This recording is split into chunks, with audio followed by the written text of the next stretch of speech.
name is Keith Hennig, and I have the privilege of being principal of Skyline. I say this a lot, but Skyline is a great school. I think a good sign of good schools and great organizations are ones that are constantly evaluating what they're doing, make sure that they are communicating with stakeholders, and constantly making changes to improve our professional practice.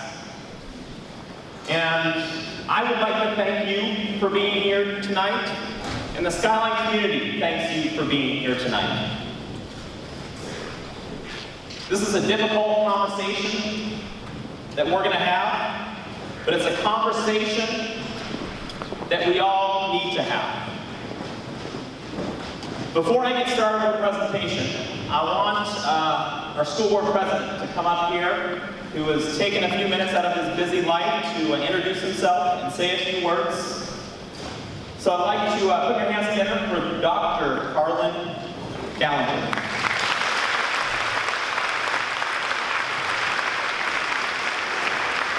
On behalf of the East West School Board, I just want to extend our thank you for you being here tonight.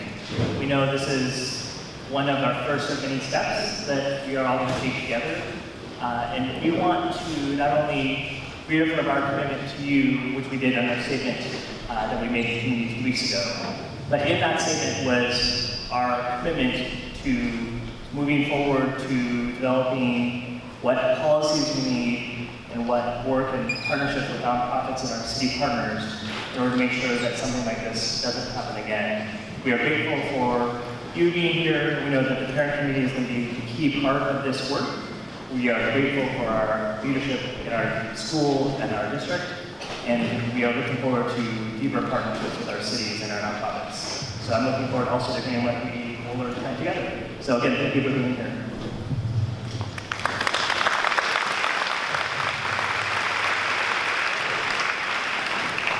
I would also like to take a few minutes to thank our community organizations who spent the last hour out in the commons to provide support and resources for you as family members, as students, as staff. And I'd also like to thank Jerry Blackburn of Influence the Choice, who was instrumental in talking to a lot of these community resources and getting them here. And we had a lot of community resources that reached out to us and said, we want to be there. We want to be part of this conversation. We want to help. We want to support. So I have a list here of all organizations that were here. Hopefully you had an opportunity to talk, ask questions, pick up some literature. If you leave tonight and you have more questions or you want to be in contact with one of these organizations, please don't hesitate to shoot me an email. Please don't hesitate to give me a call and say, hey, I talked to so-and-so on that night. I want some more information. Can you give me the contact information? These are community organizations that are here to help, that they want to help. So let's give all these community organizations a big round of applause for being here.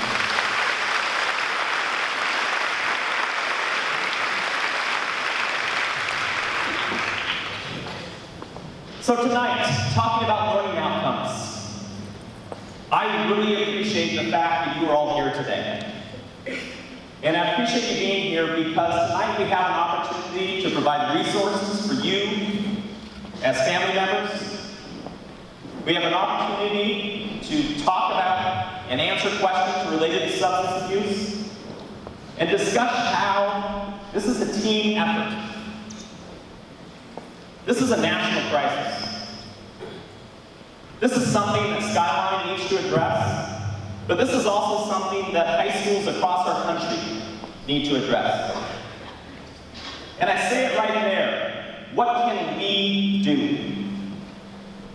And over the last 6 weeks, over the last couple weeks, I've talked to a lot of people, I've gotten a lot of emails. And I've had a lot of people say, what are you doing? How are you going to fix this? What is Skyline doing? And I want to make sure that we have a shared understanding here that this is a we thing. This is not just a me thing. I have a role in it. Skyline has a role in it. But this is a we thing.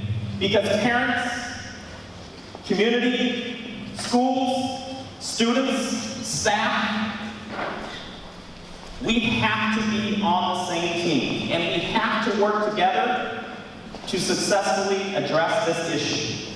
We have a shared responsibility to do better. And hopefully tonight, we can talk, I can answer some questions, we can answer some questions in a way that, as a community, we can do better of how we're going to address this issue. Now I'm going to start out on my talk for 15 minutes, and then I'm going to turn it over to some other people who are going to have an opportunity to talk. We're excited to have Dr. Yarmid here, who's a King County medical examiner, who's going to give you some information about fentanyl. Signs, symptoms. I'm going to be honest, the last 2 weeks I've learned more about fentanyl than I've learned a lot. And I think this is one step that we can make sure, as a community, we have a common understanding of what our schools do, and have a common understanding of the issue at hand and how we need to address it. We also have Officer G, who's our school resource officer, who's going to talk about drug trends, what they see in the community. And then we're going to finish with Jerry Blackburn, who is Executive Director of Influence of Choice. He's going to talk about parent support and parent resources. And then for the last 30 minutes, we're going to answer questions. However, what I'm going to need you to do is submit your questions electronically. So please get out your phones, take a picture of this, and this is nothing more than we want to be efficient, and we want to make sure that we're answering the correct questions. So throughout this evening, if you have a question that you want to ask in the last 30 minutes, please submit a question. I've got a team of assistant principals over there manning a computer. And as questions get submitted, they're going to put it into buckets, into bunches, and we're going to have all presenters sit up here and answer questions. I will have this URL displayed at the end as well, so if you didn't get it, you'll have a chance during the question and answer session to see that URL. Every month, I hold what I call Coffee with Keith. It's an opportunity for family members, it's an opportunity for community members to come in and ask me questions. I want to be transparent in things that we're doing here at Skyline. This is a team. We're all members of this team. I want to make sure that I'm listening to people and can answer questions. And if I can't answer questions, then maybe we shouldn't be doing it, or maybe we need to change how we're doing it. We've had 2 students who have passed away in the last 7 weeks. My last coffee with Keith was 2 days after Lucas passed away. I had about 60 people in the library for my last coffee with Keith. We had an hour and a half, hour and 20, hour 30-minute conversation where I answered questions. Throughout that hour and a half, these are kind of the themes of questions that I got from those 60 people. It was an awesome conversation. It was great. But if those 60 people are here 2 days after our second student passed away, I'm assuming that all of you have similar questions about this stuff. So I'm using that as a springboard to answer questions that we received during that coffee with Keith. So you can see we're going to talk about crisis communication, incident reporting, keeping our students safe, substance abuse, prevention, education, and finally, continued response to stress and anxiety. I want you to take a look at this corner right here. There are a lot of questions at that coffee with Keith about communication during crisis. And people saying things like, at times we feel nothing was done. They don't care. Skyline blew it off, they swept it under the rug. Remember, this is about creating a baseline of understanding so that we can all understand what we're doing, how we're doing it. But schools have to follow the Family Educational Rights and Privacy Act. It basically means schools schools have to have permission from parents to release information. It's a law. I might lose my job if I go out and share information about a student and what happened to that student. So at times we can't say things, and I apologize for that. At the same time, I have a legal and ethical responsibility to follow the wishes of parents.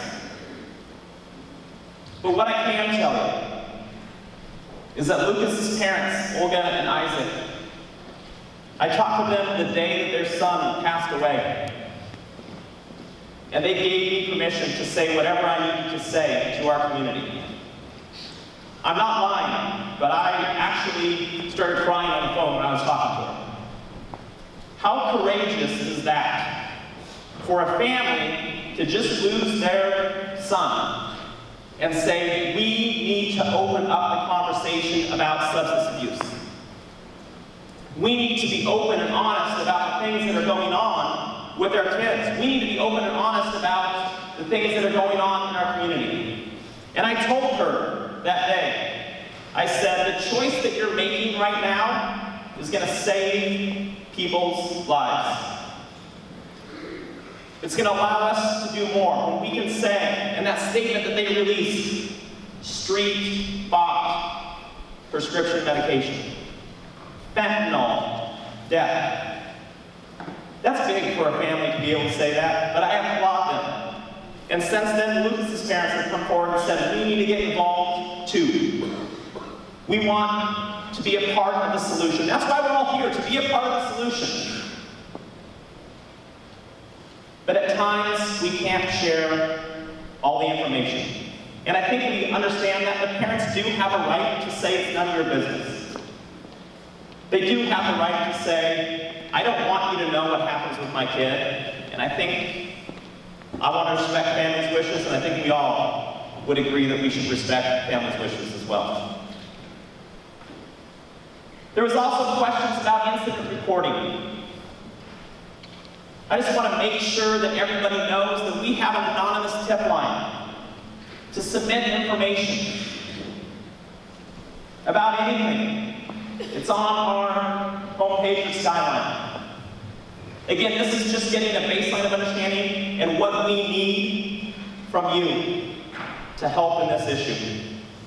At times, when anonymous information is submitted, it's vague, it's incorrect. What we need is actionable, specific, credible information about what's going on.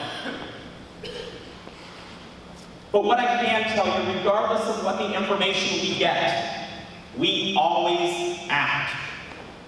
We always try to investigate. We review camera footage. We interview staff, we interview students, we increase monitoring. Every time we get information, we act. What I've been proud of is in the last week, people have been using this to submit information that we've never seen before. Never. We have never, ever had people submitting things that say, I'm worried about this student. I'm seeing this student do this. We're getting that now. We're having students say, my friends so-and-so and so-and-so aren't making healthy decisions and I'm worried about them. That never happened before. So please, as a parent, talk to your kids, use this as a means of communicating information to us because we always act. And actually, the Issaquah School District has made a change. Actually, a week before Lucas's passing, we were having a conversation at the district office about how we just don't get sometimes very good information. And now they have a narrative of examples. This is what you need to include. This is what would make this great if you can include that information. I also want to make sure that people understand that as a school, we need reasonable suspicion to talk to kids, to search kids. And when we get that information via website, via email, via phone call, via in-person, it has to rise to a certain threshold of reasonable suspicion. For police, it's probable cause. We have a much lower bar. But just getting a name sometimes doesn't rise to the level of reasonable suspicion. We need more. But we investigate, we look to see if it rises to that level. And I want to thank you in advance for using this tip line, anonymous tip line, to give us information so we know what's going on. We have 150 staff members, we have 2,100 students. The odds are in our favor sometimes. And that's where this we thing comes in. We can address this. But it starts with communication, making sure we know what's going on. There are also questions about keeping our students safe. What are you doing on campus to keep our students safe? Number one, and I highlighted a few that I want to talk about. Relationships with students. That is the most important thing that we do to keep students safe here on campus. We want every student to have a trusted adult here on campus who they feel comfortable talking with. And I'm going to tell you, we get a lot of messages to administration, a lot of messages to counselors, from just adults that have kids in camp, in class every day, and say, you know what? So-and-so just wasn't right today. Something's wrong. Can you talk to them? Hey, so-and-so's acting a little weird today. Can you talk to that person? And that's how we find out things that are going on and make sure students are safe, is relationships. At the Cottonwood Keep, there was also a lot of questions about supervision of our school. Every day, we're walking around campus, we're supervising areas. I'm going to be honest, we have 26 bathrooms here at school. There are 5 administrators and a security guard. I can tell you right now, we are not in every bathroom every passing period. We are not in every bathroom. We're not in every bathroom during periods, but we do go into bathrooms every day. We have cameras that we utilize everywhere. We also have training that goes on to make sure our security and medic administration know the latest drug, alcohol, trends, all that stuff. And that last one is the big one, is that we ask that families, students, staff, continue to report suspicious or unsafe behavior to administration. The more we know, the more we can do with it. Our job is not about trying to get kids in trouble. Our job is to make sure we can provide support and resources to those in need. Thank you in advance again for communicating with us. Now, I talked about we, that this is a we thing. Skyline is a part of that we. I talked about good schools and good organizations constantly get better. We, Skyline, need to get better. There are a lot of questions about what is Skyline currently doing when it comes to substance abuse and prevention. And I put some of those things up there that you can see, from health curriculum to presentations, from Eastside Fire and Rescue to our Choices presentation. I highlighted 2. The Healthy Youth Survey is one thing that we use every other year. It's anonymous, so kids fill it out. And when they fill this out, they answer questions about behaviors, about things that they're doing that are healthy and unhealthy. And we use that information to target interventions here at Skyline. Another thing that we do is the Strengths and Difficulties questionnaire. This is done every single year. It's actually scheduled for next week, I believe. Students put a name on this, and they fill it out, and they submit it.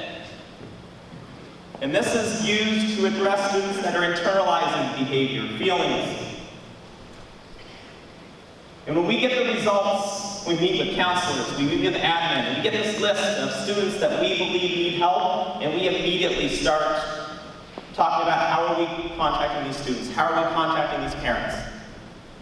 And those are two great resources that we use, one anonymous, one not anonymous, to make sure that we can reach those students in need. And then also, we host events for parents to make sure that they have the information that they need. How can we get better? What I can say about substance abuse is that Skyline can get better. And one thing that we're doing is we need to go beyond the just say no approach that, quite frankly, I don't know if that works. And our job moving forward is going to be to expand information, language, strategies for when students are confronted with illegal substances. This isn't a just don't do it. We need to provide students an idea of what they're going to see, what they are going to experience, and give them the strategies to be able to say no. And give them the strategies to be able to help others.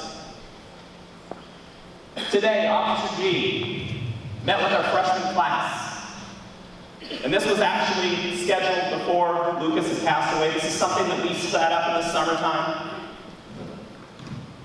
Our freshmen don't take the PSAT, so we had breakout groups. And Officer G, he said this summer, hey, we want to tell people what's going on.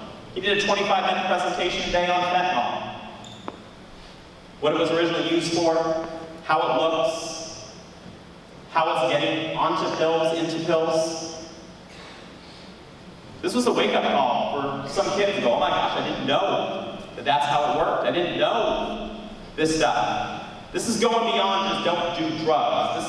This is what's out there. This is what you might see on a Friday night. This is what you might see on a Saturday night. This is what you might see with your friends when you're hanging out. We're using that as a beta presentation. We're going to talk to freshmen. How did it go? How did it not go? What information do you want? And on November 6th, we're going to use flex time to have a school-wide substance abuse lesson. I realize that people think we should let's have an assembly. Let's tell kids. Actually, OSPI, the Governing Board of Education, came out and said, assemblies don't work, really. So we're trying to take smaller groups. This is why we want to work through flex time. We want to create videos and then allow small groups of class size, 30, to have conversations about what they saw and what they heard. This is one way that we're responding to this problem. Skyline is also partnering with Tom and Lucas's parents on opportunities to speak to students and parents. They want to be part of the solution. We're excited to partner with them. And then throughout the year, we'll have additional social and emotional lessons during flex time. But our goals are to provide students with real information, real strategies that they can then use to make healthier decisions. This we thing is also about students. Students have a role in this. I met with our ASB twice. And I charged them, these are our student leaders on campus, and I charged them with this task.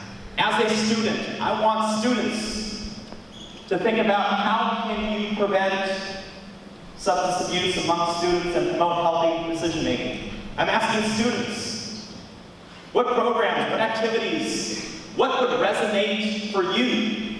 What do you need? I met with our ASB yesterday.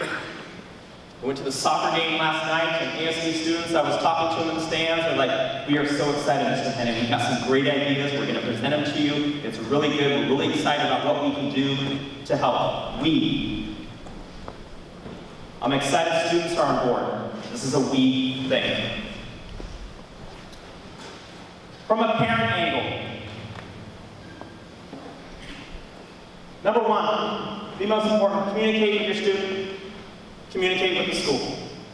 We're here to help. We have resources. We need to know what's going on. I also met with our two co-PTSA presidents last week. And the PTSA and Skyline, we're going to push out a survey to parents to ask parents what support, what resources do you need, what can we do to help parents. Again, this is a we thing, and the PTSA and parents are excited to get involved. There's also community events. Please come to my next Coffee with Pete, and you're going to hear it from Officer G, and I say this at every curriculum night. High school is the time to get more involved in your kid's life. Get more involved. Know who they're hanging out with. Know what they're doing. I'm not endorsing any specific monitoring apps, but please, know what you're doing. I know my wife and I have a 6th grader and an 8th grader. In the last 2 weeks, we've had a lot of discussions and done a lot of research on what app we're going to use to monitor our kids. Not because we don't trust them. My wife and I call it trust with verification. I trust you, but no, I'm still going to check. This is a big issue. We have a role to get better. Skyline does. I do. And we're going to make those steps to communicate with kids, to make sure kids are part of discussion, to make sure parents are part of discussion, and to make sure our community is part of discussion. I don't have a perfect answer, but what I can tell you is we're going to keep working, and we're going to keep changing. We're going to keep adapting to make sure we can get the message out to our stakeholders. The last thing was stress and anxiety. A lot of questions about, hey, stress and anxiety, that's a root cause of all this, isn't it? I don't know. I don't know. It could be, it could not be. But what I can tell you is that we're taking steps to address that. We have a full-time Swedish mental health counselor, 7-period day flex time. A lot of these were local levy funded to give us the resources to do these things. Talking about flex time, I haven't even released this data to our staff yet, but I'm so excited about it. Talking about stress and anxiety, at our grading period, last week when teachers submitted grades, I was nervous. We added a 7th period, which means 2,100 more chances for students to fail a class. And when we track data, we ran the numbers. At this time last year, we have almost 250 less Fs on campus. Now, is that a result of flex time? I don't know. But it's something that we're trying to make changes to give students an hour and a half during the school day, at the very minimum, to get homework done. And an hour and a half during the day is an hour and a half that saves kids after school. I'm going to repeat that. We have 250 less Fs at this school with the addition of a whole nother period. That's awesome. And I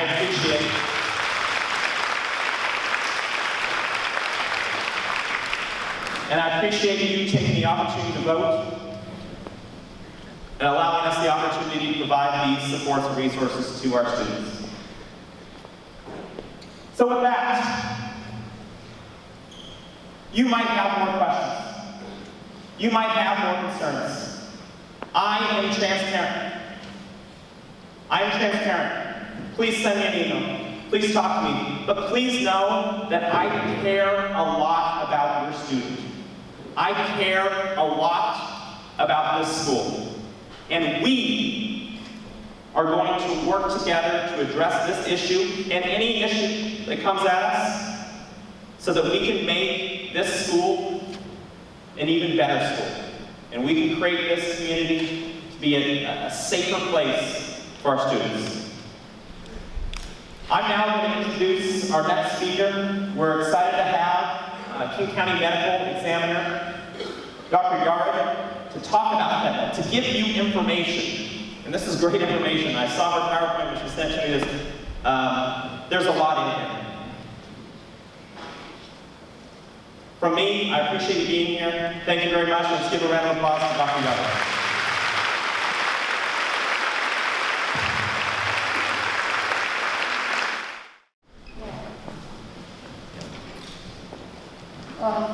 Thank you to Mr. Henning for inviting me to come talk to you guys about fentanyl. My name is Nikki Yard. As I said, I'm a physician. I work as a medical examiner at the King County Medical Examiner's Office.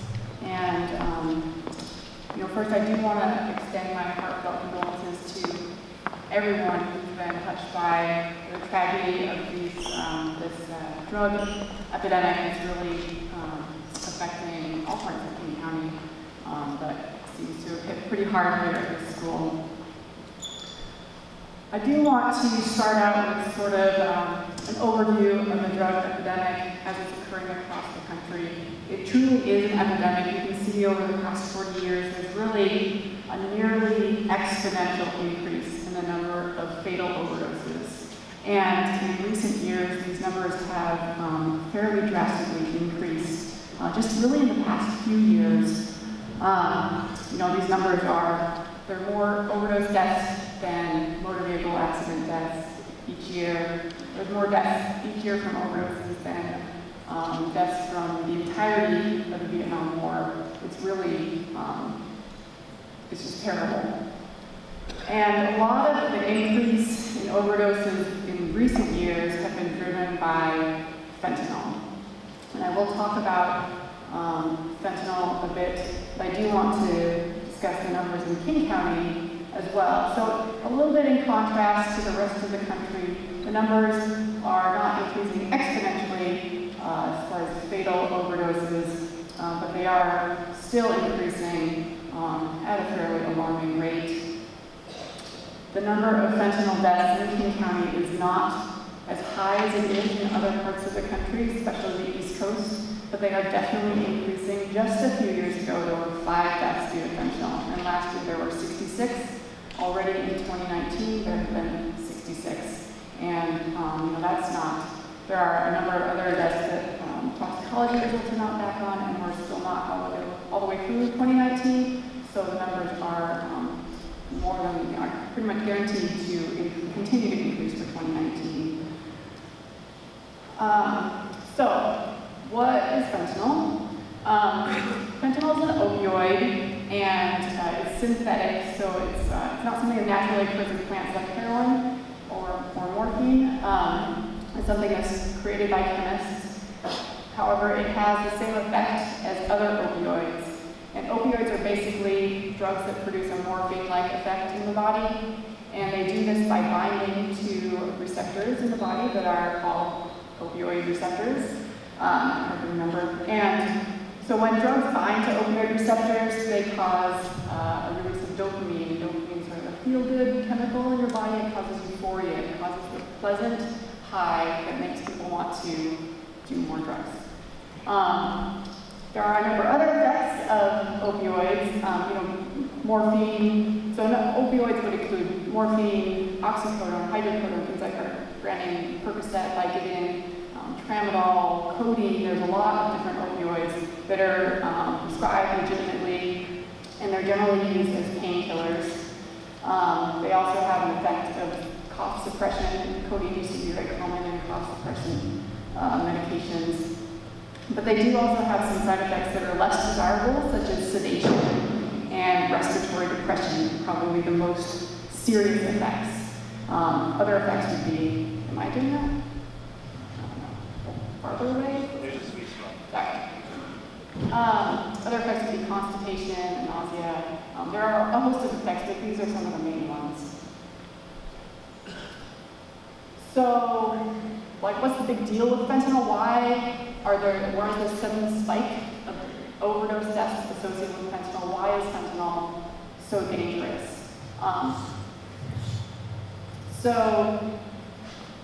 heroin is dangerous because it is about twice as potent as morphine. Well, fentanyl is 80 to 100 times as potent as morphine. So you can see in the picture, that is a lethal dose of heroin versus a lethal dose of fentanyl. It's really a tiny, tiny amount of fentanyl can be fatal. Because fentanyl is so potent, it has to be diluted. And so often So pharmaceutical fentanyl is often prescribed in a patch form. It can be released very slowly through the skin. Other forms of fentanyl that are available in prescription are usually a sort of a controlled, slow release because it is so powerful and so potent. When drug dealers want to sell fentanyl, they have to dilute it because they don't want to kill all of their clientele. And so it's either diluted in it's often sold in white powders or pill form, and so it's going to be diluted either in some other white powder or in inert ingredients that would be formed into a pill. So the problem with this is that because such a low amount of fentanyl is needed, that one pill might really be 99% other stuff and only 1% fentanyl. And so I don't know what I'm doing that's making that noise. But so the amount of fentanyl that's mixed in the pills, it's hard to make it evenly distributed throughout pills. There's often fairly primitive conditions that the fentanyl pills are being manufactured in, or fentanyl powders, and so they're not necessarily evenly mixed, which means pills can vary in potency from one pill to the next, even in the same batch, and even within one pill, you can have variability from like one side of the pill to the other. I like to use this kind of dorky analogy of a chocolate chip cookie, where the cookie is the pill and the chocolate chips are the fentanyl. And you can have uneven distribution of the chocolate chips in a cookie, just like if you have uneven distribution of chocolate chips or fentanyl in the pill. And the number of chocolate chips can vary from cookie to cookie, and even like one half of a cookie could have more chocolate chips than the other half. And so similar with pills, even if you if you're being safe, you're going to take half a pill. Well, maybe you take the half of the pill that doesn't really have much fentanyl. You think you're fine, you take the other half, and now you're at overdose levels. Same thing with taking one pill that might have a lower level, you think you're fine, and then you take another pill, and it gets at overdose levels. I'm sorry, is this much better? Okay, it's just making an echo noise. I apologize. Chocolate chip cookies and fentanyl pills are very similar. That was the main point of that last slide. So I do want to talk about signs and symptoms of overdose from fentanyl or really any opioid. They are all going to have similar effects. One of the main things that we see would be an effect of sedation or increased sleepiness, or maybe nodding, the nod, sort of the slow head goes down, and sort of pops back up and then goes slowly down again. That's typically referred to as the heroin nod, but it can be seen in any opioid intoxication or overdose. Also, people who appear to be sleeping but are really difficult to wake up. That would be a worrying sign. Any unusual breathing pattern or snoring in somebody who doesn't normally snore. Opioids cause respiratory depression and they cause breathing to become irregular. And so it's very concerning if you see somebody sleeping and snoring and they don't normally snore or they're breathing in an unusual way. And then, of course, eventually this could lead to decreased breathing or even no breathing, which obviously is an emergency. Because of the respiratory depression, people are breathing slower and slower, fluid starts to build up in the lungs, and this fluid that has protein in it is mixing with the air as people are breathing in and out, and it creates foam, and that foam can literally come up the airways and come out of the nose and the mouth. And so if you see foam in somebody's mouth and nose who appears to be sleeping, this is a very, very worrying sign that they're probably not breathing appropriately, and this is an emergency. Also, people may be sort of just limp, fluffy, flaccid muscles. Essentially any signs of where somebody looks like they're intoxicated, maybe have slurred speech. Opioids do cause the pimples to become very, very tiny. This would be in contrast to cocaine or other stimulants like meth, where the pupils become dilated. Opioids cause pinpoint pupils. As people are, really entering later stages of an overdose and their circulation starts to decrease, they may get blue or grayish tinge to the skin, blue lips, maybe their fingernails turn blue. They're not getting enough oxygen to the blood from the decreased breathing, and also it's going to start affecting circulation. And then, of course, obviously, if somebody is unconscious, this is a very bad sign. There can, I was going to show a photo, but we decided that showing pictures of people would probably be not very sensitive at this point. But one thing that we have seen in association with fatal overdoses is that people assume this sort of kneeling, head down position, and I don't know why, but it's basically on the knees and then head down like this. That it's not definitely an overdose, but if you see somebody in that position, I would be worried. Also, there are other chronic signs that are not necessarily an indication of intoxication or an acute overdose, but maybe chronic abuse of opioids, such as constipation. Opioids very commonly cause constipation, as well as itchiness of the skin. I do want to say, if you only remember one point from this slide, that unusual breathing or snoring in somebody who does not normally snore is worrisome and a possible sign that they are overdosing on an opioid. If you also, if you're trying to rouse somebody and they're difficult to arouse, you think they might be overdosing, but they wake up and you're like, oh, they're fine, don't leave them, so you need to call 911, because if you leave, they'll go back to sleep and they may never wake up. So, my main points of what to do if you suspect that somebody is overdosing really on anything. Number one, call 911, and number two, if you have it, give naloxone. Neither of these things really has any bad side effects. It doesn't matter if you give Narcan or naloxone to somebody who's not overdosing, it'll be fine. I also want to talk about what forms that fentanyl comes in King County. It's a little different on the West Coast than on the East Coast. On the East Coast, we use a lot of white powder heroin, and so a lot of the fentanyl is present in white powder form. On the West Coast, we have less of a white powder heroin problem, and so most of the fentanyl is actually found in these blue pills. And they are formed to look like oxycodone pills. The most common are these small, round blue pills with a stamp of an M inside a box on one side and 30 on the other. These are supposed to be oxycodone, 3 milligram oxycodone pills, but in general, the pills that are purchased illicitly on the street that are supposed to be oxycodone in King County are fake. Other imprints, so commonly small round blue pills, they might have usually they have the M30 imprint, but other imprints would be K9, A215, B4812. There are other imprints like Epsilon. There's other small round blue pills as well, but the most common is the M30. And then we do also see white powder fentanyl, but less commonly than the blue pills. So I just want to run through a few examples of actual pills that we have seen at the medical examiner's office that have been associated with death. This is a very typical looking pill. They're usually a blue color. They're often a little bit speckled, and they're like blue all the way through rather than being a blue coating or anything. Sometimes they're more a greenish color.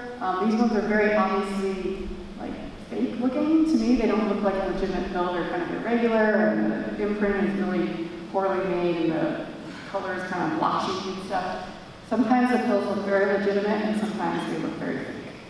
They can be other colors too, sort of a light color. The most recent cases that we've seen have been a fairly light greenish color. This one especially has a really poor imprint. I also included a picture of a stamp, like When we first encountered these M30 pills at the medical examiner's office a couple years ago, I did a Google search, and when I typed in M30, the first thing that popped up was this stamp that I had purchased in order to make my own illegal M30 pills. And this is how a lot of them are made, actually, locally as well as in Mexico and other countries. So here would be an example of a pill press, where you literally just have those stamps. One side says M, the other side says 30. You put some powder in, like a blue powder that contains some fentanyl, and you crank the arm, and it spits out pill after pill after pill. It's very simple. And you can order these on the internet. They're like candy presses. They're sold as. This particular pill press and set of pills came from an apartment in Seattle, and these ones have an A215 logo on them, or imprint. Other pills might have that. I've seen in county that U4812. Sorry, the picture's not that great. I did want to make the point, though, that oftentimes people who buy illicit oxycodone pills often also buy illicit Xanax pills. They're very commonly seen together, Xanax bars and oxycodone or oxys or perks. And so this would just be sort of the typical way that we see it, in a baggie, maybe in somebody's pocket, tucked in their sock, on a table, in a drawer, anywhere. It's usually just a few pills, maybe another 30 pills. So I do want to reiterate the point that pills, oxy pills that are purchased on the street in King County, more than 99% of those are fake. Probably even higher than that. And SPD just released some numbers of the narcotics unit seized like 221,000 oxy pills, and only 1,800 of them actually turned out to be oxycodone, which means the remainder, which is 99.2% of the oxy pills they picked up, were illicit fentanyl pills. Let me repeat. If you buy oxy pills not from a pharmacy, or you're not getting it from your doctor, they are fake, they contain fentanyl, and are extremely dangerous. And then just another picture of some fentanyl we've seen in white powder form. And then other, obviously if you're looking for maybe some evidence that someone you know is using drugs, you can be looking for those pills, white powder, and obvious other drug paraphernalia, but I did want to highlight a few things that people don't necessarily think of as being drug paraphernalia. So in addition to the sort of obvious syringes, insulin syringes and pipes, rolled up dollar bills are very frequently used to snort any kind of drug. You can take a pill and crush it and snort it as a common way to ingest pills. Also, ballpoint pens or any pen that's hollow can be used for snorting. And straws, plastic straws, drinking straws, any kind of straw, really. And so the bills and the straws and the pens, they can be used for snorting crushed pills, and they can also be used to snort what's referred to as chasing the dragon, where usually pill or powder or any kind of drug, heroin, is placed on foil and then heated, and then the smoke is inhaled. Other things that are commonly associated, commonly used for illicit, drug paraphernalia would be those little fake flowers that come in a glass tube. Those are essentially just crack pipes being sold at the corner store. And then these baggies, and you can totally get these on Amazon and sell beads or whatever in them. But I would say if you see any of these colorful baggies that have these imprints, there's a possibility that they were used to sell drugs. And just a short list of resources. One thing, naloxone is available at many pharmacies in Washington without a prescription. You can go to a pharmacy and the pharmacist has a standing order to provide naloxone. If you go to stopoverdose.org, you can enter your address and zip code and find the nearest location where naloxone is available. And also, I do want to highlight highlight the Washington Recovery Helpline, which is a 24-hour helpline, and they have a variety of resources. StopOverdose.org also has a variety of resources to help treat addiction. Thank you.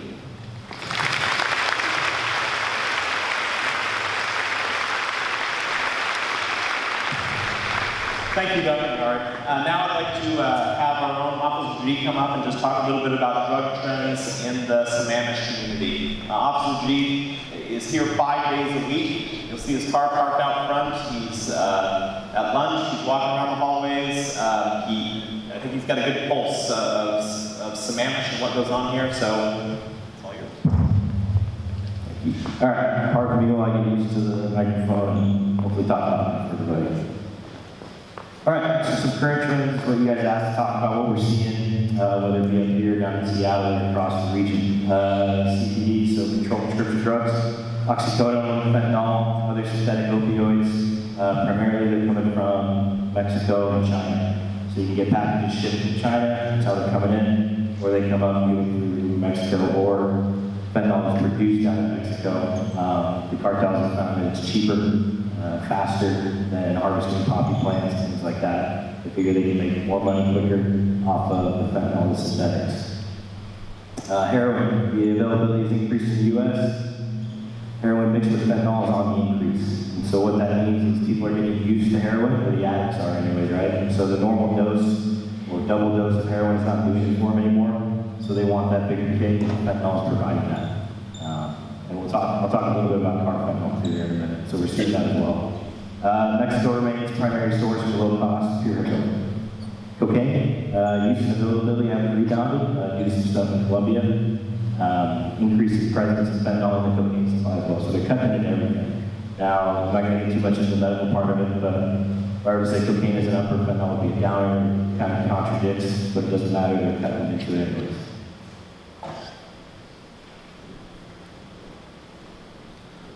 All right, so you guys have seen the picture on the left before, just a little bit ago, but that kind of highlights it. You can see the small amount of fentanyl. If you look online, it'll tell you something like 2 milligrams is enough to kill somebody. Carfentanil, which is more powerful than fentanyl. It's used to tranquilize elephants and rhinos, big large animals.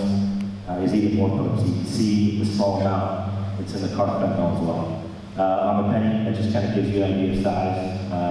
Like before with the stand, trying to get an idea of how much it actually is. It's not much at all. Just to look at what the pills look like. You guys can look it up on Google, it's out there. But just to give you an idea of what we're seeing. So the counterfeit pills, how are they being made? We talked a little bit about that. Pill presses. What we're also seeing is the powder placed into water. Half a cup of water, milligrams of the dose is placed in there, diluted, and then they take the pill out and press it. They take an eyedropper and put it back on the pill. Right? That's how they're dosing.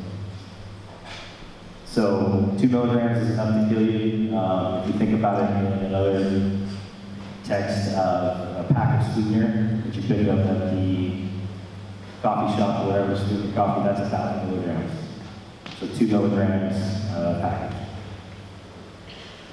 So dosing of pills is highly variable, resulting in highly valuable. So like we talked about before, some pills you get nothing, other pills you get a whole lot of something. It's not being done by doctors, anesthesiologists, scientists. It's being done by people in shacks, basements, instead of eyedroppers. They don't care about the dosage, right? They're just trying to get the product out there as fast as they can. Not just F30 pills. Manipulation, Xanax, Xanax bars, Tramadol, another type of painkiller. The names will change. You'll see. We'll talk about Snapchat and stuff like that. And you think you got the code names worked out, just to do that, they change the names to what they're calling it. So it's constantly changing. These are trends as well. So this is what we're seeing now. Good change. All right, distribution. So purchase usually dealers in the community, or through friends, given to them through friends. We even see it through family members. So cousins, sometimes the parents are addicted, the kids get into that, it just transcends. So the cost can vary. For some reason, dealers like to use what's on the pill. Back in the old days, it was just oxy, and they had 80s on the pills. They would sell them for $80. Sometimes now they sell them for $30, and it says 30 per pill. I don't know why. But it varies. $20, $30, half a pill. That price can go up, but you can see some people need more doses per day. So $30 doesn't seem like that much. If you start adding it up, a couple doses a day, every week, every month, it's going to add up. And that leads into the addiction. I was talking to the freshmen this morning. We talked a lot about addiction. Right? Like, what does that do to you? What does that do to your family? You know, how does one person go from where they are now to now they're stealing and living on the street? That's part of it, is the cost.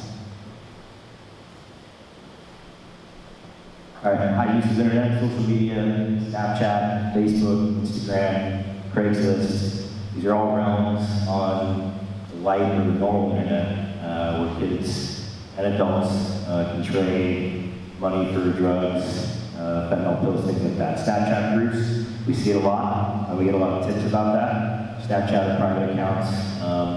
They do work with law enforcement, but the problem is once they get on to, or once they think they're being monitored, they can change the group of Snapchat very quickly and rename everything and reintroduce people into the group.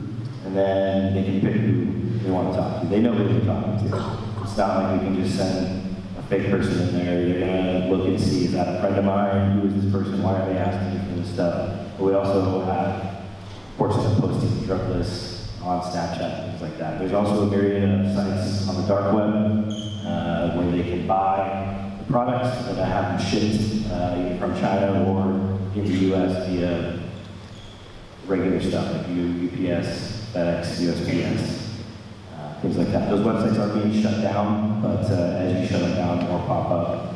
But it has declined, but it's still happening. All right, some education and prevention.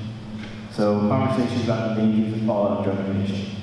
So that's the big thing. What does addiction mean, right? We can talk all day about what the drug is, which is great to know. It's great to know the dangers of it, what to look for, but you got to talk about the addiction, right? What does it do to them? What does it do to the people around them? What do people look like that are on addiction, right? Where are their lives going? You talk to addicts, a lot of them nowadays with fentanyl, they say they don't even want to get high anymore. They're just trying to maintain, right? It's not even about the feeling of getting high, they just want to maintain. They don't want to be dope sitting, which is where they're going through withdrawals. So they're always looking for that next fix that drives them. They're no longer in the driver's seat. The addiction is. That's a huge thing. Keeping prescription and over-the-counter drugs secure in the home, not just loose in the medicine cabinet. That's a big thing too. Kids are coming over to your place, make sure your stuff is locked up. Your kids going over to their grandparents' houses where there's a ton of medications around. What are those medications? What do they look like? Right? What's over there? And things like that. Take advantage of our drug take-back boxes in the community. We have one coming up. Yeah, it's a Saturday. No? Yes, okay. November the 9th, November the 9th, Savannah City Hall is going to be open all day on Saturday. You can come in there, you can drop off your medications. There'll be a deputy there to take them, and we'll get ready for you. Some people said that they can't get there while the City Hall's open to drop it off, so the city is doing this. All right, just some final notes. All right, recognizing when to get help, where to go. Hopefully you guys have some resources out there tonight. I am always here as a resource. I can get you connected with people that can help you, and we can point you in the right direction. The principal Henning said, be involved, educated on the trends, knowing what's going on, what's out there, what the pills look like, what they're doing, what the dealers are selling, possibly what your kids might be seeing, what they're into, invest in community. That's a big thing. I think I'm going to talk about here in just a sec. Dealers will continue to pop up, right? We may get one today, but probably down the road there's going to be somebody that's going to fill that void, right? We created a void where we're taking away the dealer, which is a good thing, but eventually somebody probably will pop up. And so we're looking for the supply and trying to stem that, but it also comes to the community too, right? If you put out a message, or not a message, but it goes along with this next thing. I get a lot of people that come and talk to me, like, oh, I don't want to get involved. I don't want to get my kid involved. We get really vague information. I don't want my kid to be seen as a snitch. I don't want to get seen as a snitch. So this person, I heard from somebody that this person is doing this, that this is happening here, but we can't do anything with that. And I think it needs to get changed to where kids aren't afraid to come talk about it. If it's recognized that this is a poison that's infecting the community, right, and you don't want it here, and we don't want it here, right, it's okay to be like, hey, I'm trying to get you help, and that's not right. That's a big thing. We see kids that, like I said, they want to come talk to us, but they don't, or they don't want to get involved because they don't want to be labeled a snitch on social media and get talked bad about by their friends and things like that. I think that keeps a lot of people from coming forward and giving good information and getting their friends help when they need it. That's a big thing. That's it.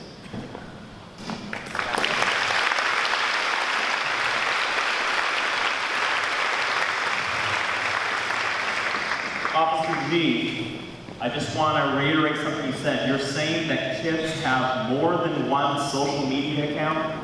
Maybe. Sometimes. So there's one that their parents are aware of, but there's other ones that they might have. Okay. I would also like to now, our last speaker, then we're going to get some questions, is Jerry Blackburn, who is Executive Director of Influence the Choice, to talk about parent support and parent resource. So let's give Jerry a big round of applause.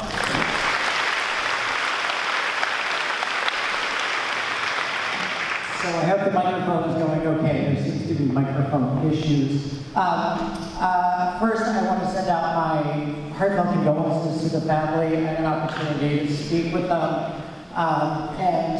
It was, like Keith said, it was a really encouraging message because it's a really difficult message. My condolences to families who've also struggled. I have parent friends who are in this audience because this isn't the first time we've experienced fatal overdoses in our community. What we hope is that this conversation, like he said, starts us and allows us to continue to do stuff proactively.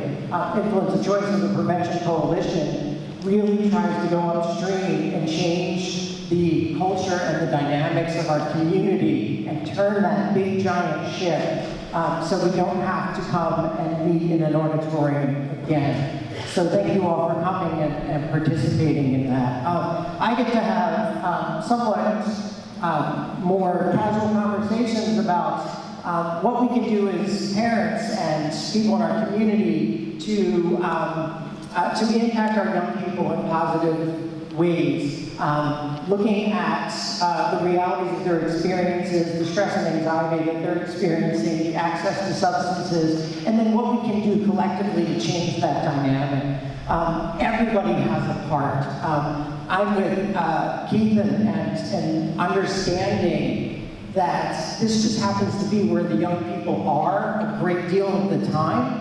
But school districts can't change these dynamics on their own, right? We all have a part to play. We all need to actively be engaged in this process. And so that starts with you. So thank you for being here. Kind of some of the myths that we get to challenge pretty consistently in the work that we do is that our children aren't exposed to substances. And that's a reality. Our children are exposed to substances in their community, but the positive aspect of that is that the majority of young people don't engage in substance use and abuse. And so when we have conversations about what we can do in our community, helping young people understand that perspective and that reality is really a powerful indicator of change.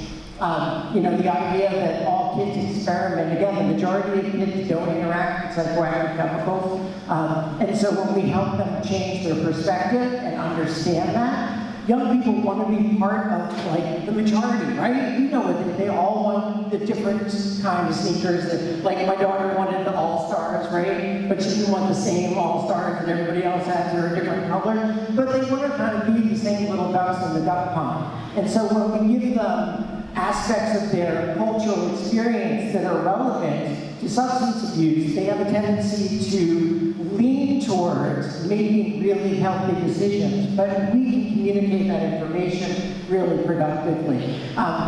One of the biggest protective factors that we know of is parental interaction and parental expectations regarding substance use. And that's not an end-all be-all, right? Like, we have tragedies in our community currently, and those families were part of engaging and talking with their kids about substance abuse. It's not a magic bullet, but it's one of the things that really dissuades young people's use of substances in our community, is that parents taking an active stand and communicating that consistently throughout their school experience. My kids don't care. Well, I have a 14-year-old that isn't in middle school, so I struggle with this one, right? Because I guarantee she's at home not doing her homework right now, right? So, but thinking about the fact that you see what your children understand, emulated in their behaviors because of what you did for them, right? Yeah, they kind of just try to be all cool and not like, but you'll watch them when they're not paying attention and they're doing the things that you help them develop, right? Their schools are engaging them and they're going out in the community and they're practicing those really healthy things. Let's do more of those, right? Let's keep doing those and making sure that they have access to that stuff. One thing that's kind of difficult in our community is parental use of substances, and I would never tell individuals what they can do in their free time, right? Because that's not productive. But what I would ask you to do is think about how you might represent alcohol use in your home, right? When you watch television shows, it's endless, where somebody will come home after a bad day, and they'll open the refrigerator, and the first thing they do is get a glass of wine or a beer. And our kids are sitting back going, oh, that's how you manage stress. Instead of having a conversation, right? Going out for a walk, going to the gym, doing things that are really, really healthy. So just think about how you represent things in your community and your family and see if that has an impact on your young person. The other one that I think that's big in our community is that we still have systems that want to almost take a more friend approach to parenting, right? And parenting styles change over time and they're social in nature. But I think getting back to a place where we provide a really substantial scaffolding around people, right, around our young people so they can make all the adolescent mistakes they need to within that safe zone is a wonderful way to approach that, right? If you're here tonight, you have a very specific understanding and expectation about substance use. You are the majority, right? You are the majority, and so be loud, because unfortunately, some of the families that are struggling and provide alcohol at parties and things like that, they have a tendency to be a little bit louder. And so people start to listen to them. I've had parents talk to me about being so uncomfortable suggesting and to talk to a parent about their child going over to the party to make sure that there wasn't alcohol present. Like uncomfortable about your own child's safety. We can change that dynamic. We can work in our communities to make that a little bit different. The other thing that we're going to talk about real quickly, because it's an unbelievably big subject, is prevention strategies. Prevention folks work in two areas, risk factors and protective factors. And oddly enough, we want to decrease risk factors and increase protect factors. And the more we can do that, the grander the change in our young people's trajectory, right? The better they fare in terms of their work. One of the biggest factors in terms of substance use disorders that Nate was talking about is genetics. How many of you are aware of a genetic link you have to substance use disorders? Like you have a blood relative who struggles with addiction, right? So there's a lot of hands going up. That means a lot of our young people are just genetically predisposed to substance use disorders as a healthcare condition. They need that information. Their pediatrician needs that information. Their dentist needs that information. It's really, really vital.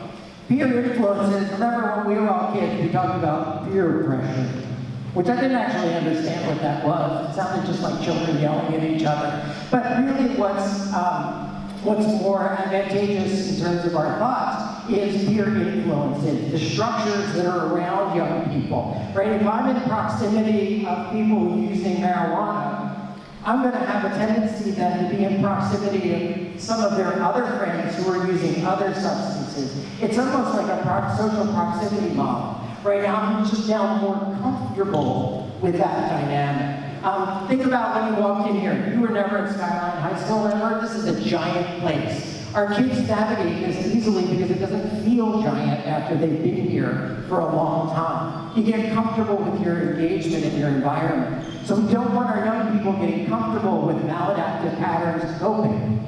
So again, we're demonstrating those, our community is demonstrating those. How can we change that? How can we make that a different reality? A lot of times young people don't have the supervision they need.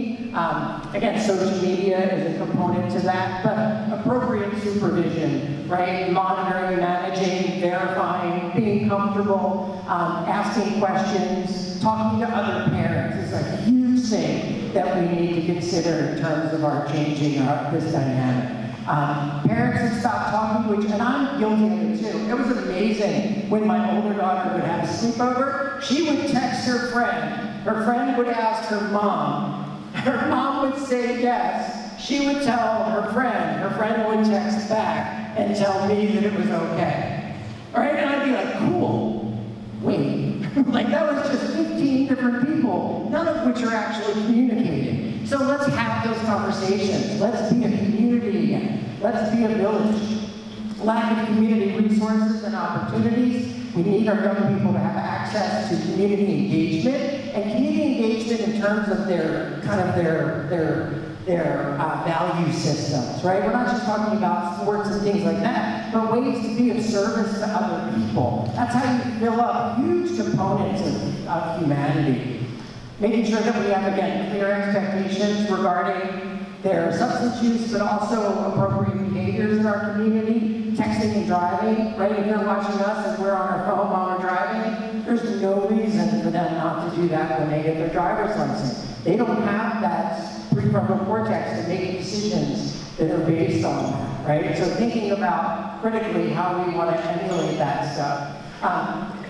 We talked about this a little bit already, but young people have an inaccurate perception of how frequently their peers are using substances, and they also have an inaccurate assessment of how much you care as a parent. Influence of choice is designed to change that dynamic. Wow, is that hard, right? Because we will go to a group of kids, we have the healthy use survey data, it's wonderful longitudinal information, and they'll go, yeah, that's not accurate.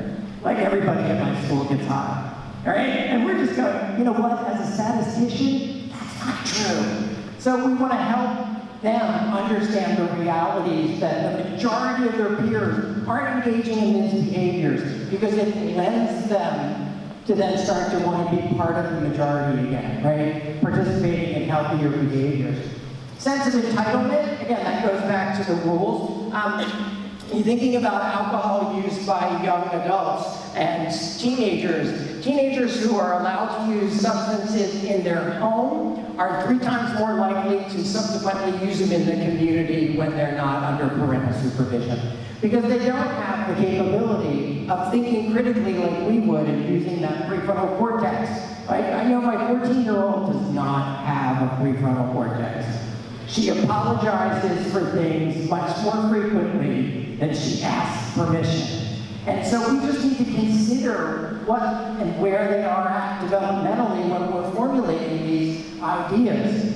And then making sure that we don't have groups that are marginalized and alienated in our schools because they're much more at risk for participating in a host of behaviors that wouldn't be considered healthy. So let's think about those risk factors. Let's reduce those in our community. Let's work together and band together to make sure that those change. The other thing is protective factors, which oddly enough is the reverse of risk factors mostly. The longer that we can support the delayed use or no substance use by a young person, the less likely they are to engage in substance use as an adult in any kind of maladaptive fashion, right? So we want to help young people follow a trajectory where they're not using substances as coping strategies, as mechanisms for having fun. We don't want our young people to rely on psychoactive chemicals that give them that impact because we want them to develop the capability of enjoying their environment. right? And as adults, we can do that, but their central nervous system is under construction. And we wanted it to construct itself based on their environmental interactions, not substance-induced interactions. So that's really important. We need to have a consistent community message. Again, if my child is exposed to obscenity, all this wonderful stuff at the school and in the community, and then they go home and rules are completely different, then again, they don't have that full scaffolding around them. So what can we do to provide that community message? This is one of those opportunities. We're all together. We can continue to make sure that we're all accessing the same information and trying really hard to provide them with the same information. We want them to run into the same scaffolding everywhere they go. Gives it validity. Being part of a village, when talking to Lucas's parents, it was so clear and so disheartening to know that people were aware of his substance use. Family members were aware of his substance use. The community was aware, other parents. And we kind of just sat by like it wasn't our concern. And as somebody who has a 14-year-old, I want you all to watch everything she does if I'm not around and call me the moment something happens. And I think we can do that as a community. We can get back to a village mentality. We don't have to be I and me, right? Like, it's just our communities have changed dramatically. We don't know our neighbors. Don't take the time to have productive conversations with other people. Everybody is very myopic in their focus, and our young people are suffering from the lack of community that they have around them. And it's not everywhere, and it's not everything, but we can make it bigger. We can make it so that our young people are felt supported by everything around them. So if you see something, say something, report something, give mechanisms to do that. Right? All my friends who are here, they yell at my daughter when they see her in downtown Issaquah all the time. She is terrified as a human to walk around because people will be like at a city meeting and they go, "Hey Ruby, why are you people everywhere?" Right? Or I'll text her from a meeting and she'll go, "Wait, are you just spying on me?" Yes. Everybody is watching what you're doing. Make good choices, right? Like, do things that are productive in your community. Put all that stuff down and clean your room, right? Families, schools, and communities, again, a great example of that happening tonight. We're working together to change stuff. It's absolutely impossible. If the school does everything, everything just pours out and is done because there's no structures outside of here to make things happen. So we need to work together as a community to see that change that we want. Setting and maintaining super high standards and expectations for substance abuse, right? You need to let your kids know what your expectations are and make sure that you have things in place to manage that appropriately, just as any parent does, right? We don't do it necessarily from a standard of substance abuse, but it's really productive to have those conversations. My daughter is terrified because she knows I've worked in this field for 20 years, and I know so many people who work in treatment centers that I can literally put her in care till she's 18 for free, right? And 9 of them are in this building. And she'll go, "Yes, I'll go to treatment forever," right? Yes, yes, you will. Exists in all aspects of your life. Neighbors will talk a little bit about that, right? Being that parent. And I know it's hard. I live in an unbelievably small house, and it's amazing how often I text my daughter in her bedroom, right? It's just like, I can't get off the couch. I can't have another argument about homework, and just please stop and be something different right now. And I know it's hard, but it's what they deserve, right? It's what they require. It's what we signed up for. And so how can we make sure that we're all over their interactions? You know why? Because they feel safe when that happens. I mean, you know, when children have too much rope, and they make their way out here, and they don't have the skills, it's really scary for them and it's unsafe. And we hopefully pull them back in so they can do things differently, so they feel, anytime I've ever had to ground my daughter for something, it's amazing how much more comfortable she feels after she's done being mad. Because you can tell, she feels safe, somebody knows what I'm doing. somebody cares enough to put that around me and keep me safe. We need to increase those access points for our young people. And if you need help, get help. Substance use disorders don't abate. They don't stop because we want them to. They're not a phase. It's a healthcare condition that requires intervention. And you have access to lots of resources out in the multi-purpose room that treat substance use disorders specifically. So again, if you're one of those genetically predisposed families and you're starting to be concerned, like, take advantage of the fact that you can get support services. The worst thing that could happen is that you're wrong.